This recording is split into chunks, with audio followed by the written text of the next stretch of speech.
play a leading role changing the housing landscape to create the housing futures we want through policies that uplift housing justice. Campaigns across the country have utilized a myriad of tools to change policy through the ballot, an ordinance, legislation, or a court order. But each pathway has its own unique challenges and benefits that are unique to each jurisdiction. Together in today's webinar, we hope to learn about the various means that local leaders have utilized to craft just housing policy, build power, and advance racial equity. My name is Jasmine Rangel. I use she, her pronouns, and I'm a senior associate here at PolicyLink. I'll be your moderator for today's webinar, but I will also be joined soon by a few special guests who will be helping me carry on this conversation. So before we get started, I would love to hear from you all. And we're gonna have a little activity planned. If you could go to just pop out your phone or open up another tab and go to menti.com and use this code that's highlighted on your screen or the QR code below. We'd love to get a sense of what policies are at the forefront of your minds right now.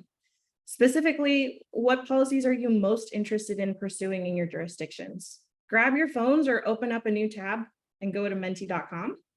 If you're having any issues with access to the Mentimeter, just let us know. But you should be able to go to this website and then type in this code and submit your responses.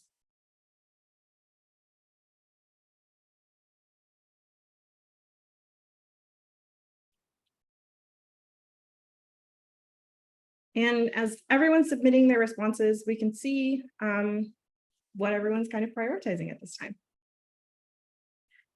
So it looks like a lot of rent control, rent stabilization, right to counsel, rent control, STR restrictions, interesting, land back.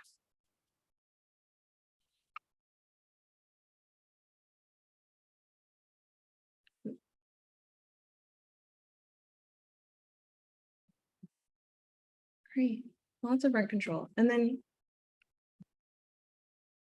I know okay, Asma put tenant protections in the Q&A. If that's an easier way for you to respond to this question, please feel free to use the chat. We'd love to hear from you in whatever way you can.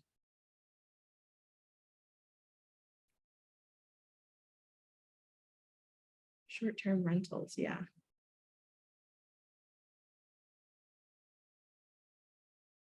There's some more right to counsel for civil cases and source of income discrimination protections. Right to counsel, rent stabilization, proactive housing inspections. Yeah, that's a good one. Right to counsel, just cause evictions, best practices for using affordable housing trust funds, for sure. That's a great one. Affordable housing and special needs. Bringing in that equity lens. Relocation funds for displaced tenants. Yeah, that's a big one right now with all of the disaster recoveries that we're seeing across the country. Rent stabilization, anti-displacement, and anti-gentrification protections. Right to counsel, fair housing, it's a great one. Proactive rental inspections, universal design standards, interesting.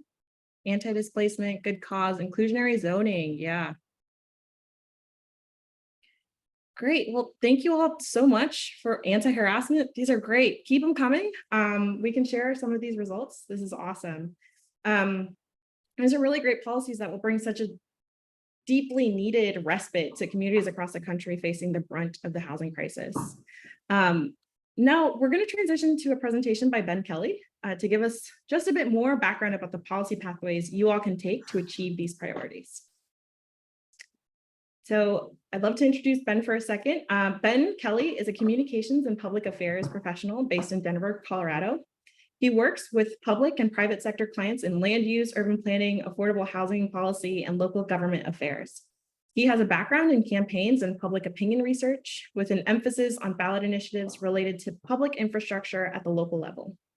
Ben's interests in both campaigns and housing are combined in the research he conducts while he watches and monitors ballot measures that relate to housing issues in communities across the United States. Ben has also been sharing a lot of his insight and research with us here at PolicyLink on housing justice policies that have been activated across the country in the past few years. Thank you, Ben, so much for being here. I'd love to turn it over to you to talk more about your research and how localities have gotten housing justice on their ballot. Thank you for that introduction, Jasmine. I'm really excited to be here. I think my Ben, role you're is muted. to just kind of set the table on the conversation today and just talk a little bit about housing ballot measures and how they move from a concept to getting on the ballot. So next slide, please. We're 26 days away from election day in this election window.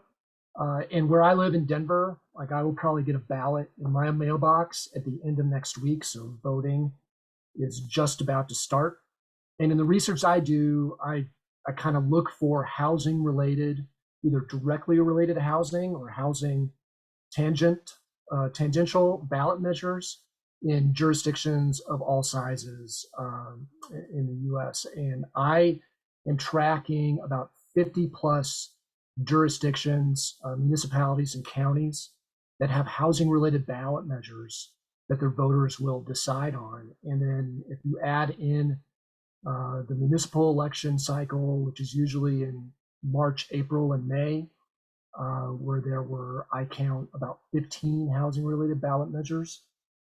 Earlier this year, this is becoming an increasing pattern of communities trying to address housing challenges at the ballot box. And just comparing this upcoming November to last November, 2021, I'm counting about double the number of housing ballot measures. So just in that 1 year, where voters will make a decision on. So next slide, please. So in my presentation, this is not so much about the policy and all the policies that people put in the Mentimeter responses, like those are what is on the ballot. But the process to talk about, I want to talk about in two kind of broad categories. The first of which is really community-led initiatives. And this is where organizers, advocates, voices from neighborhoods and communities, they have identified a specific policy challenge. They have shaped and designed what the solution is, and they've organized the process to get it on the ballot. So just like 3 examples that I'm pulling forward here. In Denver, where I live, there's a ballot measure this November to address legal counsel for people facing evictions. This is a group of advocates that came together, came up with a policy solution, which is a new revenue stream on rented housing and some framework to support that moving forward that will provide free legal support and legal counsel to people facing eviction. They gathered over 13,000 signatures. They needed 9,000 to get on the ballot. And this November, Denver voters will decide on whether or not to put that into action. In Pasadena, rent control, led by the Pasadena Tenant Justice Coalition, would limit annual rent increase to 75% of inflation, and a pretty substantial framework to support renter protections and try to address the rental housing market in Pasadena. Again, almost 300 volunteers came together to collect signatures, and that went to the city hall, and now it's on the ballot, so voters will decide. And then the one at the bottom in Portland, Maine, question C, 2 years ago, Portland, Maine voters approved a ballot measure to create rent control. And what is on the ballot this 2 years past is to amend what that rent control framework says. And it would modify the maximum rent increase, which in the original form that's in place today is the rate of inflation. It would dial it back to 75% of the rate of inflation and also create some new policy around rent increase and lease termination notifications. So these were proposals formed in the community, and really the mechanisms to get on the ballot were organized, led, and successfully accomplished getting that space on the ballot before voters this November. Next slide, please. The other category is really legislative-led referenda. And this is where the local elected body, a city council, a town board, county commissioners, county supervisors, they lead the policy conversation, ideally with a lot of community input, but that conversation happens at the legislative level, and they make the decision on whether or not to advance it to the ballot or not. A big example this November is in Orange County, Florida, which is the county seat is Orlando, has a rent stabilization ordinance on the ballot, and it would cap rent increases to the rate of inflation for 1 year. And that very narrow and limited policy has everything to do with Florida state law. And it was advanced to the ballot over the course of a very long policy discussion, 4-3 by the county commissioners. And there are other amendments to rent control policies that will be in front of voters by the legislative referenda. Richmond, California, Santa Monica, Oakland, communities that have rent control frameworks and ordinances in place, they are proposing amendments to sort of fine tune and to update and to bring their frameworks to meet the community's needs today. And that legislative-led referenda is usually how these housing ballot measures do get on the ballot, whether it's bonds, taxes, zoning, a lot of the lists that we saw at the start of our meeting here today. I would say easily 2/3 of the ballot measures that I see are advanced to the ballot in that legislative-led process. Next slide. And I'm talking about process in this quick summary, but I want to touch on something that I'm seeing that could be an interesting trend to watch on the policy side, which is voting on social housing. And these are initiatives that really are asking voters to contemplate taking a different look about housing and consider community-led, community-driven, and community-controlled housing models. A really good example of this is San Francisco, Measure AA this November. This was referred to the ballot by the South San Francisco City Council. And this seeks to really eliminate a barrier that is embedded in the California Constitution and has been there for decades, called Article 34, which prohibits cities from developing and owning affordable housing without prior voter approval. And that's a pretty big barrier. The goal, if voters approve this, is to really transform and expand what the city can do to acquire, to develop, to own, to operate, and to provide housing at a city level. And in doing so, really establish their own rules of the game on sustainability, on how the labor standards are folded into how the projects are built, and also provide the affordability permanently, which is not always the case with partnerships with nonprofit builders, for example. These Article 34 elections are not uncommon. There was one, I believe, in San Francisco a couple of years ago, Proposition K, to sort of lower this barrier. Oakland, Berkeley, and Los Angeles are having similar Article 34 elections this November. In February, there is a initiative in the city of Seattle that will ask voters to up or down move forward with a similar social housing framework. So that's another example to watch in a different state and a different path to the ballot. So next slide, I'll just try to sum up the obstacles and barriers. And maybe I should have called these are some hills to climb to get onto the ballot. The first hill to climb is getting on the ballot and figuring out what are the legal and the political barriers, what is the policy challenge to solve, and what's the solution that fits. And that is often a legal and a political question. And then also the heavy work of, if it's an initiative, organizing and building up the resources to get things on the ballot. Then there's the campaign phase.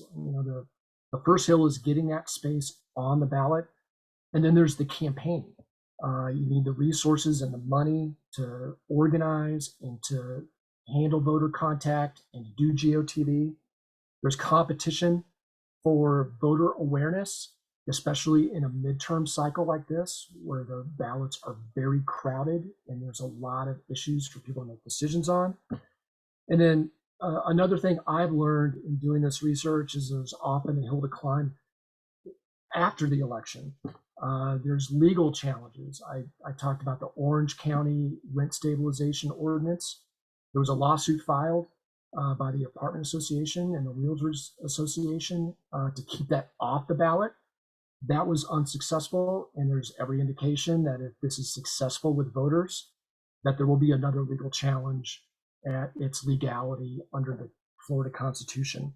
And another hill to climb is the implementation. How do you deploy the resources, and how do you achieve the actualization of the ballot measure win in something like housing, which is a slow moving dynamic to build and to change the landscape in housing. And then, also sometimes with a win at the ballot box, sometimes it restarts the policy conversation. And delivering on that when they're restarting the policy conversation can be very challenging. So I think in some housing on the ballot, it takes a lot of perseverance. I think in all the cases that I study, but it's another way to kind of create and expand housing opportunity and to enable people at the ballot box in their community to have a voice and hopefully achieve more equitable neighborhoods, more equitable communities, and more housing opportunity. So that's my summary. I'm really excited to hear more from Mitra and Jen in the panel conversation, but thank you for inviting me to this. Yeah, thank you so much, Ben, for all that information.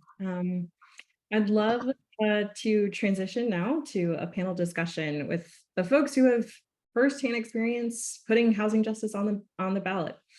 St. Paul Ward for Councilmember Mitra Jalali and Jen Snyder of Redbridge Strategies.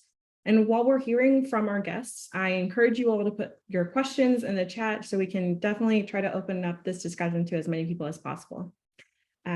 So right quick, I'd love to introduce the two of our panelists. Mitra Jalali was sworn in as the newest member of the St. Paul City Council in September 2018 to represent Ward 4. Mitra has previously worked as a classroom teacher, community organizer, policy aide, and congressional staffer to U.S. Representative Keith Ellison. Her priorities in office include attainable and affordable housing and homeownership, community first, public safety and police accountability, sustainability and transit, and community wealth building through economic development. Mitra is also passionate about organizing, inclusive community engagement, and representation for all, including underrepresented and underserved community members.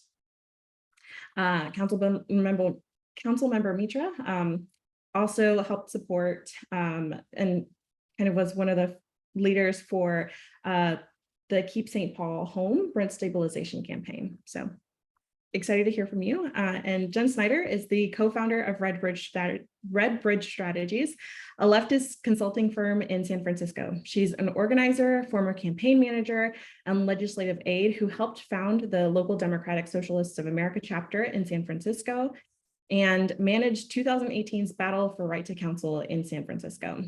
She is one of PolicyLink's close partners in the Results for America Right to Counsel Sprint series, where she brings a lot of her own personal experience organizing and running campaigns to others that we're working with across the country to fight for a right to counsel. She would be very offended if she wasn't on whatever list the CIA keeps on us. So welcome both, and thank you so much for being here. Yeah, thanks for having us. Yeah, of course. So I'd love to start, and either one of you can kind of start us off, but can you tell us a little bit about the initiative you pursued and who was a part of your win? What impacts have you been able to see so far as a result of that win? I'm happy to start. Thanks so much for having us. And great to hear from Ben to start. I'm actually one of the campaigns that Red Bridge, the firm I run, is working is that Pasadena rent control campaign, and it was awesome to see so many people are interested in doing a rent control campaign. And I know Ryan Bell, I think, is going to be on next week to kind of get into the details of that, which is awesome. But happy to talk to anyone about rent control coming up. Ryan's also somewhere in that chat if you want to reach out to him and bug him. Yeah, my first campaign was that I ran was in 2018, the Right to Counsel campaign. So free lawyer for anyone facing eviction. And we did that one by citizens initiative, which Ben kind of mentioned how that sort of works. It's something you can do in a lot of states where you get to write the measure yourself without the interference of maybe unfriendly electeds or the legislature. And then, it's pretty key for a lot of, 10 measures where you kind of don't really want people making decisions for you or watering anything down. And then you get it on by signatures.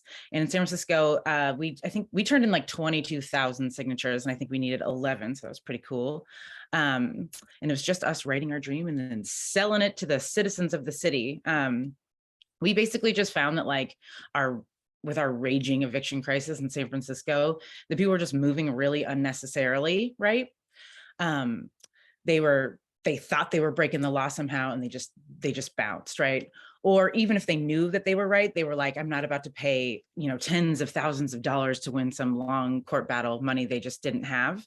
And if folks didn't speak English, or if they weren't a citizen, they were just gone, right? And so our Right to Counsel measure was basically about leveling the playing field, where the majority of landlords are going into an eviction with an attorney and the vast majority of tenants weren't, right? So we did full scope representation, lawyer from the beginning to the end, however long you need it, paid for out of our general fund, which is a big choice, I think, that folks have to make when you're coming up with a ballot measure. How are you going to fund that thing? You might check out the way, the Colorado measure that Ben mentioned as well. Those folks have a tax that they're doing, but we just pulled the money right out of our general fund. A little dicey sometimes because you may get attacked for taking money from valuable city services, fire department, whatever. But we found ours was only $5 million. And I say only because in San Francisco, that's a pretty cut rate deal for a Right to Counsel, because it's we got a $13 billion budget. So it's like an accounting error amount of money at the end of the day. Also amount of money I will never see, but that's the budget here. We said had to be implemented within 1 year, and it was going to be for everybody, almost. It was kind of an ideological choice that we made, that we just wanted to establish that housing is a human right for everybody, and not leave anybody out. The only anybody we left out is master tenant situations where both parties go into an eviction without attorneys. Some folks disagreed, some folks agreed. You choose your own adventure. And we sort of said we were going to do it however the city saw fit. A really great way to write a ballot measure is you got to get the specifics of what you want to happen so they can't kind of meddle with your law. But it's also good to leave things broad, because anything you enact at the ballot becomes the law, and you don't want to have to go back all the way to the ballot to change that, because it's very expensive, very time consuming process, and you got to wait for an election to come around. So they ended up banking our friends in eviction services anyway, people doing really great work and just padding their budget.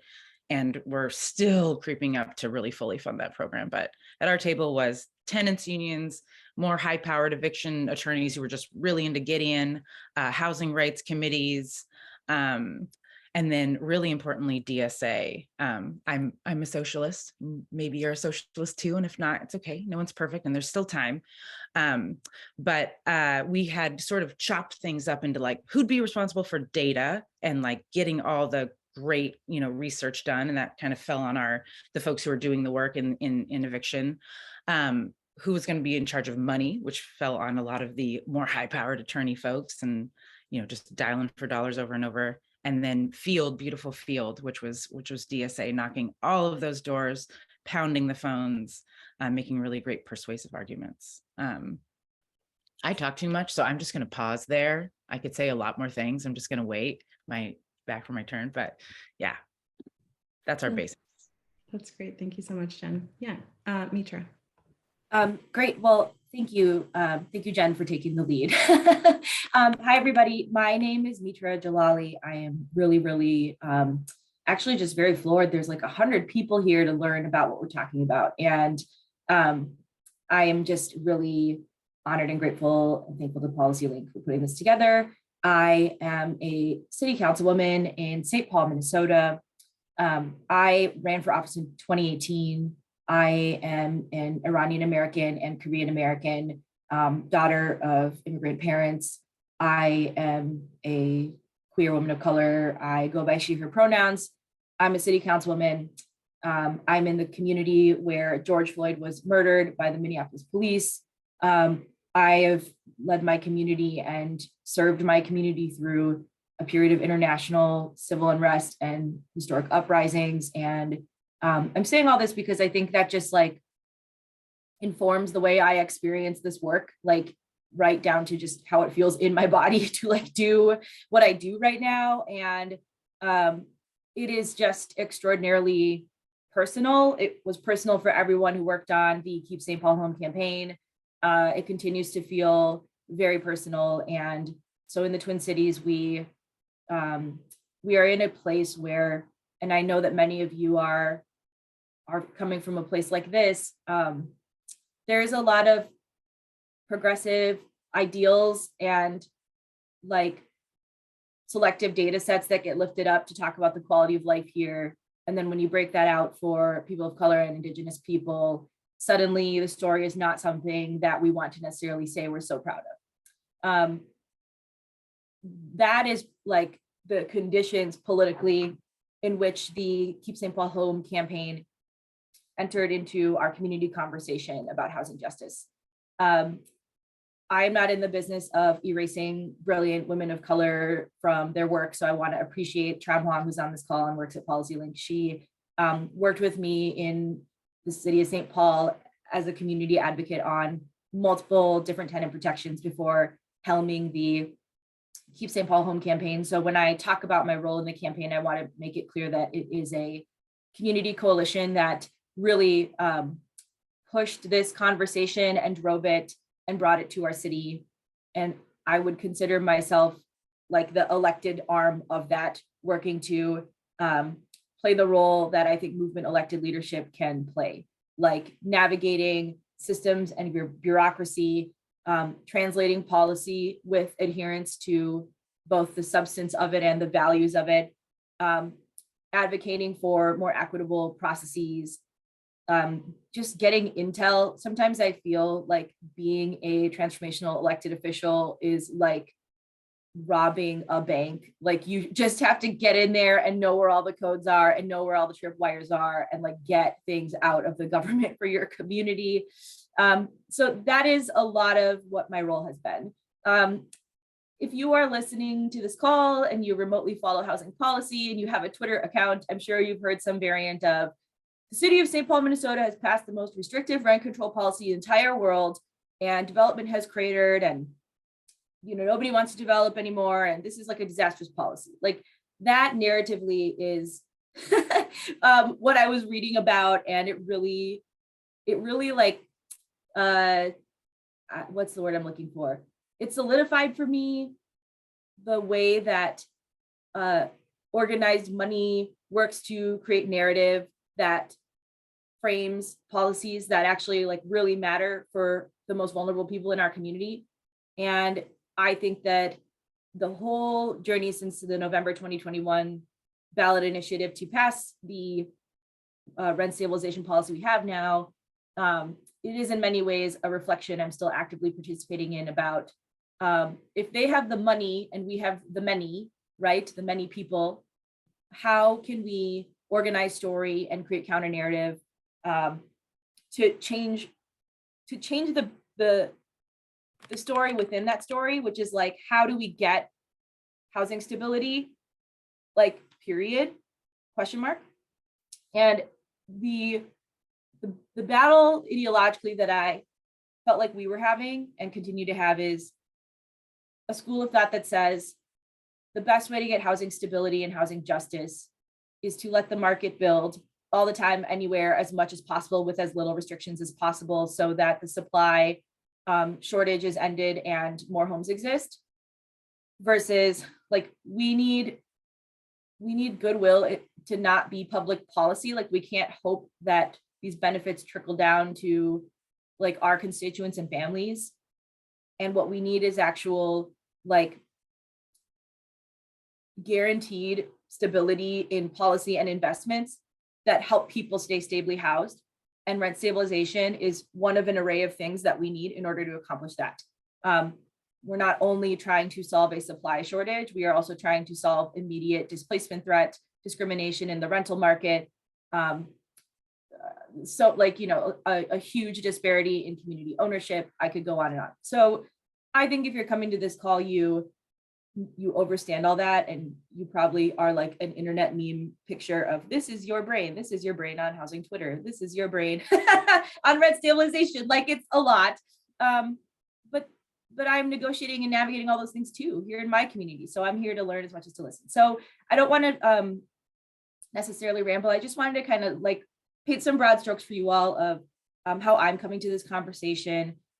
There's so many things I could share about our rent stabilization policy in the process. I guess what I would add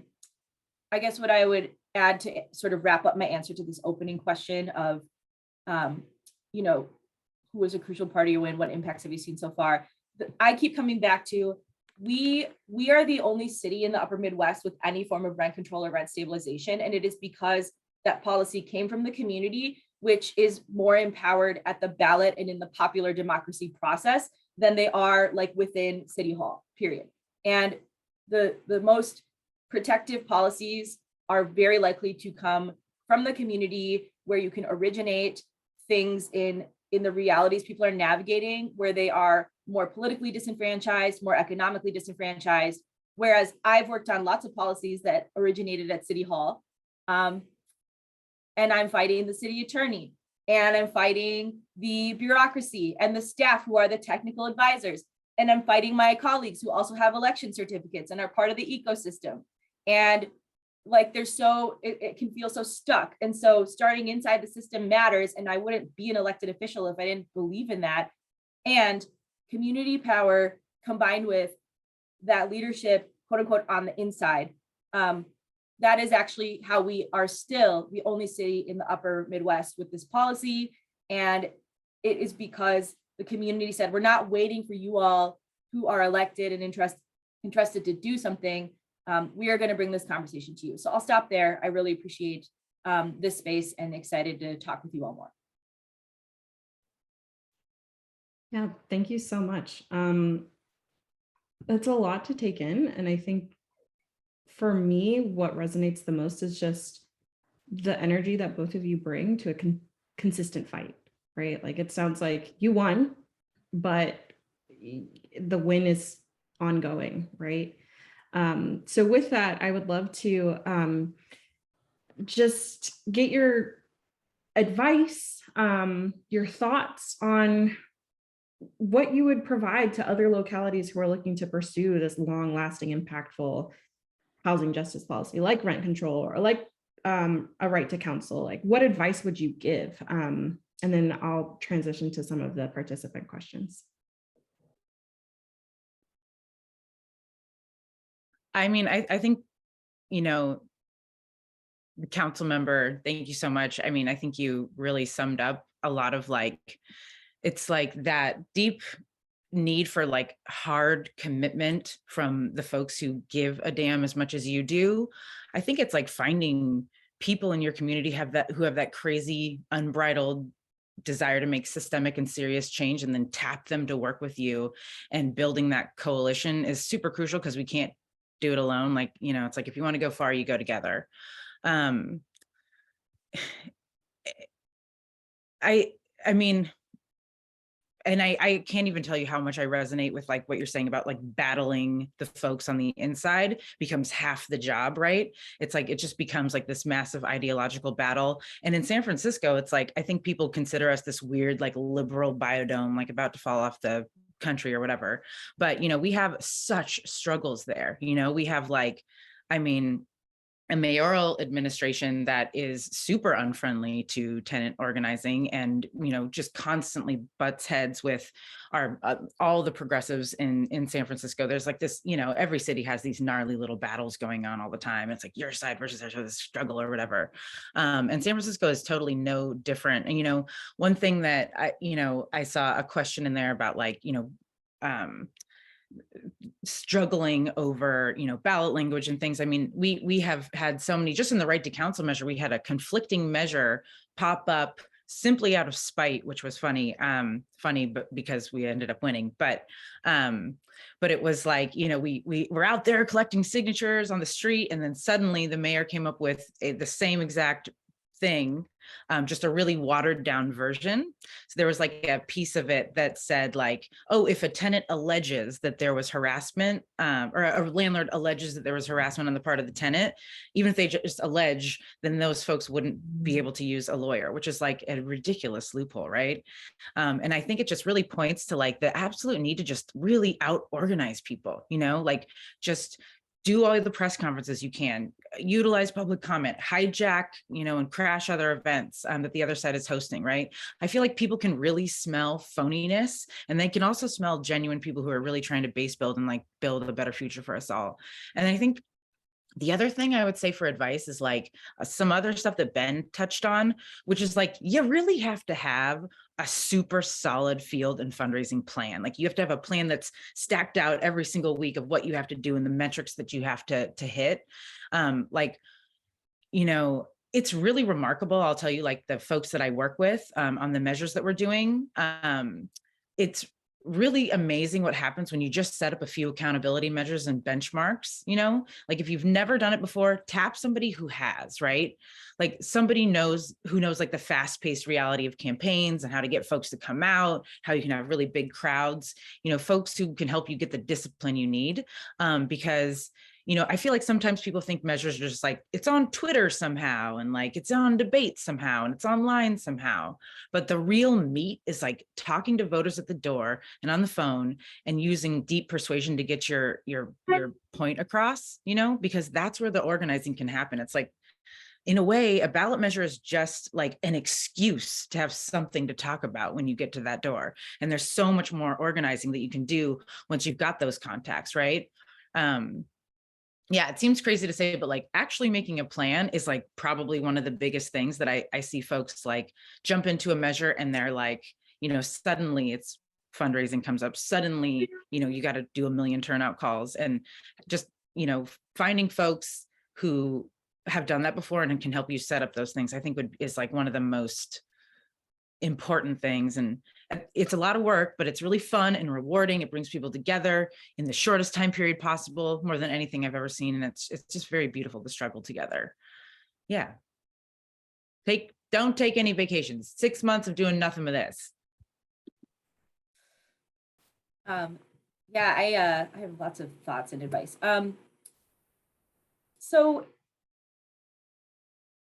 I think that one of the biggest reflections I've been having is like, there was paid opposition, and I'll say what that looks like. I know that sounds like, well, duh, but like, it wasn't like for the campaign, it was existing infrastructure that like the real estate consolidated class has at its disposal that activated in service of the opposition. So there's the like corporate owned local media that like took a position against the ballot initiative and kind of ate up a lot of the like, you know, Wall Street Journal, et cetera, like very anti-rent stabilization categorically type of ideology, and then had a megaphone to the broader community to like get a lot of distrust like and disinformation out about what was and wasn't in the policy.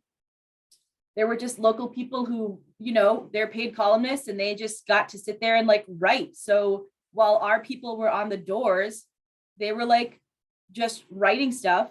And in a campaign, and Jen knows this, and many of you know this, like there's fundraising, there's field, there's comms, and like each wing of the operation needs to be going at all times. And here's the thing, they didn't have a ground game. Like we won, and we were out fundraised like 15-1, and we won. So I'm not saying like that it was, I don't know. I guess what I'm trying to say is that even as a successful campaign, after the election, that paid opposition didn't go away. And it was just still there to like sow a lot of narrative about here's what's going on. Here's why it's so bad. We've got to fix this. We've got to change it. And like,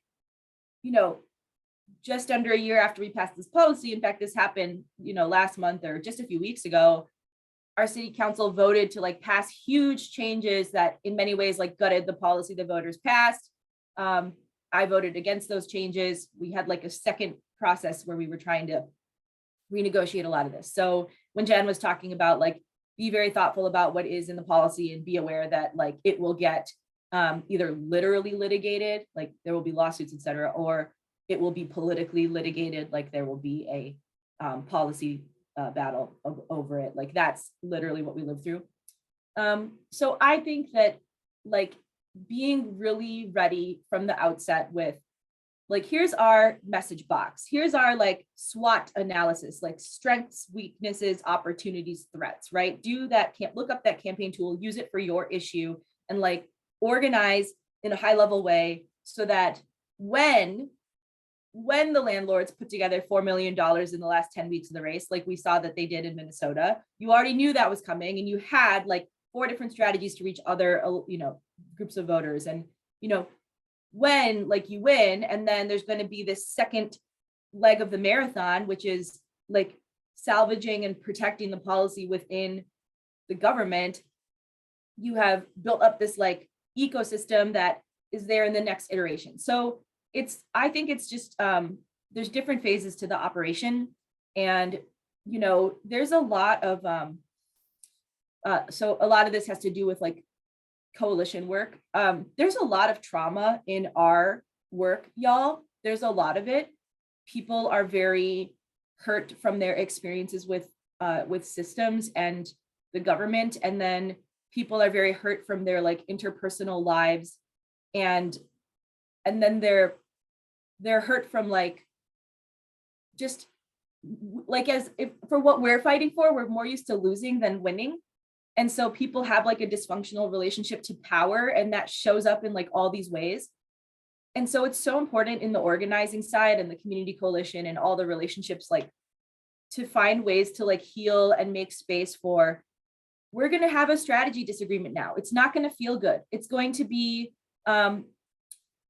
pretty tense, and we have to be able to talk about that. Or, we might have a messaging disagreement or just anything. And, I think that what got hard in the St. Paul fight was the advocates like finding a lot of disagreement and not necessarily healing from that, or just like having arguments over like power struggles and like that stuff is real, and we just have to find a way to talk about it in like in a disciplined way that is honoring people's humanity, and also being like, when we are united, this system is not as well positioned to like dehumanize and disenfranchise us. And I think sometimes people take the concept of unity and they use it to like sweep problems under the rug in a way that's like very toxic. That's not what I'm advocating for, but I am saying like, it can start to feel inside the campaign like everyone is beefing and like we have to fix this thing by tomorrow and like we might lose now. And it's like the other team is just sitting around and they have ed boards on deck and they have millions of dollars to dump in a PAC. Like we have to be like, we have to be able to have the stamina as a coalition. And like, we don't have the like in St. Paul, the sort of supportive elected class at the city level is complex because we only had like 2 council members, me and someone else, who supported the ballot initiative. We had 4 people on record opposing before election day. like, this is what I'm saying when I'm like, I'm not here to talk bad about us. Like, we won with a majority of the council, like, opposing this thing, but the voters were like, we disagree with you. And that's kind of incredible. And then the fifth one, like, stayed out. But a near veto proof majority of this council, like, didn't support what we were doing on record, and we still won. But that meant that politically, like, that policy was delivered to City Hall to a group of electeds who were, like, ready with their knives out. And I don't know that we, like, had all the armor we needed to get from election into that. We did really well overall. We still punched above our weight the whole way. Trauma's on this call, so I feel sensitive. I'm like, please never hear me say anything other than, like, we are freaking amazing. We, like, did this. Trigger warning, St. Paul reg troll. It's been a lot. But I just think, like, that deeper human stuff is stuff I've been reflecting on. And I want to make room for that because, and this is what I want to wrap up here, but, like, here's why I'm talking about this. You all have a lot of really good policy questions in the chat. All of that is super legit. We are policy nerds. This organization is called PolicyLink. That is all, like, stuff I want to talk about. I know we're going to get to those questions.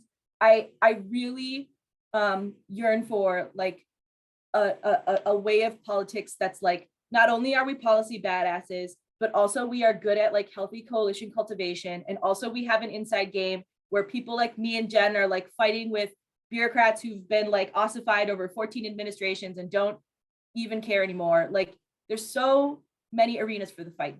So those are some of the things I've been thinking about, and some advice I have. I hope that makes sense, and appreciate you letting me process a little imperfectly in real time about it. Thank you. No, that was perfect. Thank you so much. Jen. Can I just say, like, one thing I think that you bring up that's a really good point is, like, between that coalition stuff and, like, the like radical and awesome folks that you may be organizing with, I think it's one great conversation to have up front with everybody is, like, what are our personal goals, like, of our movement? What do we want to, like, do? Like, are we trying to, like, get more members in our organizations? Are we trying to spread the gospel about whatever? Like, what are we doing? And then also, what do you say to the average voter who might not, you may be woke, but they are not awakened yet, right? Like, what's that messaging for Democratic women homeowners who are a significant portion of the electorate and aren't ready to hear, like, the radical arguments that you have? I think a lot of, like, the struggle, like internal struggles can be sort of, like, nullified a little bit if you say from the outset, like, we understand, like, we'll set our own internal goals, and then we also have to, there's, like, the discipline and the messaging that we have to just win this darn thing. You know what I mean? That's a ton of the stuff that we work on with our campaigns in California, where it's like, it's like, we want to get more members in the tenants union. We want to get more members in DSA. We want to, bring the coming of, like, a better world or whatever. But we also just need to go out there and be like, well, one reason we're doing right to council is because it's fair. Fair is fair, isn't it? And, people are like, oh, that's a good point. Fair is fair, maybe not the most radical messaging, but it was quite effective, at the door of that, and homelessness prevention, et cetera, like tangible things people wanted. So, yeah. For sure. Thank you both so much for those valuable pieces of advice. I'm sure that you could kind of give advice for, like, a week, but I do want to turn it over to a couple questions in the chat. And one of the most salient ones that come to mind for me, at least, thinking about some of the policies that you all are both supporting and have supported in the past. Someone put in the chat, let me make sure that I can. So Kevin Henschel asked, or kind of, he posed the question, Ohio recently preempted rent control through some shady nonsense. Any way to push back on preemption at the municipal level? Strategies, ideas. I mean, for us, what we've done is do everything in total bizarre secret until we're ready to announce, because they love to preempt your stuff with, like, their bad version of things. And, I know hindsight is 2020, and I'm like, get in a time machine and go back and get to it first or whatever. But it's like, I can't recommend doing things just with your coalition in total secret beforehand as much as you possibly can. And then, I mean, honestly, it's like, I think out organizing folks like who are busy doing a lot of other things, who actually, whatever you're working on is probably not their passion project, and they're probably just doing it just to like, try to stop you from doing something that is your passion project. I think there's like a lot of ways to out organize them. And especially it's like, people take notice of those things. Like you can get a ton of media coverage by doing like, actions and, crashing events and stuff. And I think just push back, even if it doesn't necessarily work out the way that it is. It's good to flex those muscles and to show folks you're coming back, you're gonna do it right. Yeah, I would say two things. One, figure out if there's like a route around the preemption, like, well, no duh, but like I say that because in Minnesota, the reason we did a ballot initiative is that was the only we were preempted from passing a rent stabilization policy, and our city charters allowed for the ability to do that through a certain process, and the state statute basically did not preclude that. So you can find the way to do it that way, or you can basically walk up to the line and do the next most powerful thing under the law. Sometimes you can have an ambitious interpretation of the law with, if you're lucky enough to have like a city attorney who's willing to think that way, or people even in the city's attorney's office who are willing to think that way, to like bring a policy that where the strategy is we will get sued and that will actually create a new precedent. That's like very that's less likely, but it's not it's not off the table. I think some legal research on that front is useful.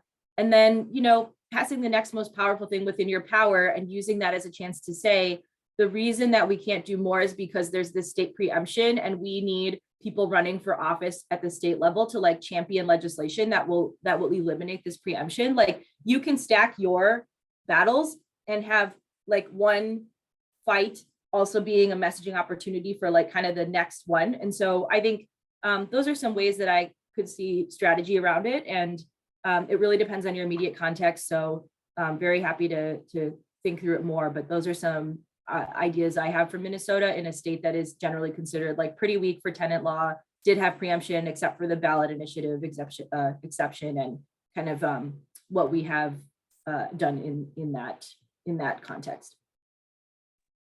For sure. Well, thank you both. I know we didn't get to everyone's questions, but our colleagues at PolicyLink were awesome in answering a few of those kind of unique questions that came our way, and we're hoping that it satisfied you. But if not, you all can feel free to email us. And yeah, we're going to thank our wonderful guests, our two incredible women who are out in the field and pushing these housing justice policies out here. Thank you both so much for your time and your wisdom. It truly is kind of an honor to learn from you, and I hope that we get to hear from you more, and definitely wishing you both the best in your continued wins. Definitely doesn't end, right? So thank you all so much. And thank you so much, Ben, for your research. We really appreciate it. So as we're closing out, I would just like to elevate a couple of publications and resources from PolicyLink. We want to be sure that you can get a chance to learn about a new resource that we're providing to complement this webinar series, where you can find recent housing justice wins achieved through the ballot and in upcoming campaigns that are building the momentum for housing justice in November 2022 and beyond. Definitely be sure to elevate the great work that these campaigns and their coalitions are doing to better our housing futures. And Trom has provided a link to the resource in the chat. And as we close out, we'd love to hear from you and how we did today. Please take some time to fill our quick post-webinar survey here. It should take no longer than 5 minutes to complete, and we really appreciate your help in making sure the information that we provided here today and in future webinars continue to be useful, engaging, and interesting. Good webinars, can't forget them. Also, if you're interested in learning about the critical leadership of tenant organizers and grassroots organizations, I encourage you to register for part 2 of our webinar series happening next week, October 20th at 4:30 p.m. Pacific time and 7:30 p.m. Eastern time. Thank you all so much for your time today. Thank you all so much to our speakers. I'd love to, maybe you can let us know just like some final words on how you're proceeding with your wins and your with what you're doing for the future. Well, I can start with the closeout, especially since Jen generously offered to start with the lead off. I am, you know, I and our city council are going into an election cycle. So 2023 is our next battle, which is like all of these ideas and things that have been discussed in the public eye, and how each council member has chosen to interact with that, and voters get to tell us how they feel about that. So my next fight is running for re-election in 2023 and making this like kind of the leading issue, also alongside our community safety conversation that continues to also be very much part of the ground that we are trying to fight for, right? And safety beyond policing, and kind of taking back that definition of like, what does safety mean? Who are we talking about? What investments keep us safe? And that's directly connected to housing stability. So I am very grateful to have gotten to be a part of this fight. I don't think it's over. I think that we're going to enter another chapter, and I would really love to stay in community and conversation with you all as we learn together. I'm really changed forever as a leader by being a part of this initiative, frankly. And I think that the amount of pushback that you get is proportionate to the amount that you are changing things. A lot of you are experiencing pushback where you are. That means you are doing something. Don't give up, keep doing it. And thank you.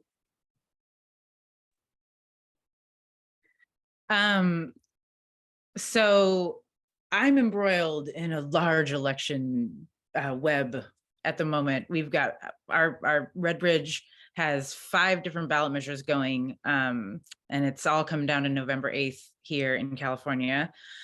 And we're running like a universal preschool measure. We're running that rent control measure. We're doing a vacancy tax in San Francisco. So there's 58,000 vacant units and 8,000 homeless folks. We're doing a parcel tax to fund free city college. And we're doing an election reform measure that was called the Democratic Socialist Power Grab. Thank you very much, by the mayor. And so those are the battles that are like at the very forefront of my mind. But I think, you know, I'm like, I don't know, what is the next thing? I'm going to sleep, and then I'm going to, you tell me, like, what are folks working on? Like, I just need to jump back into an election. 2023 is a legitimate year. 2024 is going to be huge.